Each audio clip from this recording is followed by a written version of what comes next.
At last আমরা পৌঁছে গেছি মন্দারমণিতে। আমরা আজকের আছি গোল্ডেন বিচ রিসর্টে। এই রিসর্টে আমরা আগে বহুবার থেকেছি, তবে এদের সুইমিং পুলটা একদম ব্র্যান্ড নিউ। এদের একটা প্লাস পয়েন্ট হচ্ছে এদের কিডস সেকশন আছে, আর সুইমিং পুল এরিয়াটা প্রচুর বড়। তো চলো এবার রুমের দিকে যাওয়া যাক। বাইরে প্রচণ্ড রোদ, জাস্ট মানে টেকা যাচ্ছে না। এই যে এখানে একজন শুয়ে আছে।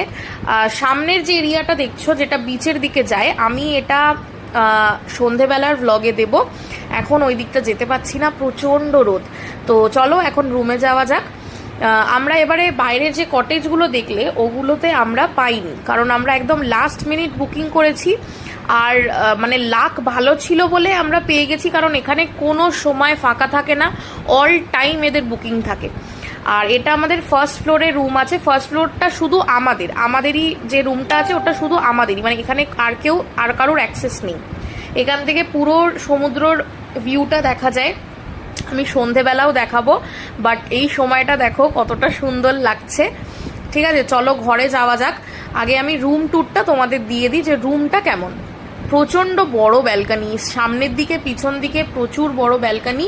তো তোমাদের জামা কাপড় শোকানো নিয়ে কোনো রকম কোনো অসুবিধা হবে না। ঠিক আছে, চলো রুম ট্যুরটা তোমাদের একটু দিয়ে দিই। এখান থেকে সমুদ্রটা কত সুন্দর লাগছে, তাই না? আমাদের রুমের নাম হচ্ছে দিতি। এখানে সবকটা রুমের আলাদা আলাদা নাম। তো এই হচ্ছে রুমটা। সরি, একটু মেসি হয়ে গেছে, জানোই তো। এই হচ্ছে রুম। এখানে একটা ওয়ার্ড্রোব আছে।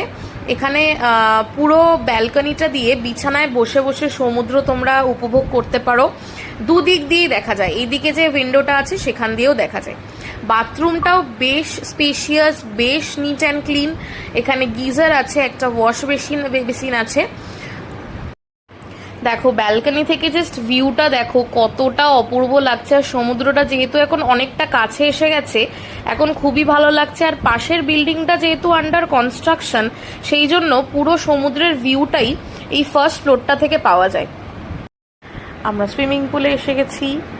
তো আমার একটু সুইমিং পুলে নামতে ভয়ই লাগে, কারণ আমি সুইমিং খুব একটা ভালো জানি না। খুব একটা ভালো কি, আমি সুইমিংই জানি না। তো ওই জন্য এখানে টিউব ছিল বলে একটু মানে সাহস পাচ্ছিলাম। যাই হোক, তো একটু পরে লাঞ্চ করতে যাব। লাঞ্চ করতে এসে গেছি। তো এখানে চলে এসেছি কাটাপোনা ফ্রাই, ডাল, এটা ফুলকপির তরকারি, এটা পটল আলুর তরকারি, আর এখানে আছে এগ কষা, মাটন কারি। তো এই হচ্ছে আমাদের লাঞ্চ আজকের।